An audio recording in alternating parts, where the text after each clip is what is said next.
নমস্কার। আজ 19/8/2024। আজ ডিসিপ্লিন আর সাইকোলজির একটা পার্ট আলোচনা করব। সাইকোলজি হলো আজকের শিক্ষাটা যে আপনি কোনো দিন একদিনে 2 বা 3খানা মুভমেন্ট ধরতে পারবেন না। আপনার সেটআপ অনুসারে যে কোনো একদিকের মুভমেন্ট ধরাটাই সম্ভব। তাহলে আপনি সঠিকভাবে ট্রেড করে প্রফিট করতে পারবেন।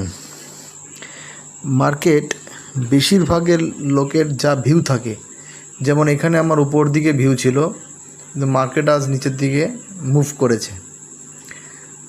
তো আমি আজ 20 পয়েন্ট প্রফিট করেছি আমার সেটআপের উল্টো দিকে, যদিও সেটা কখনোই কাম্য না। তো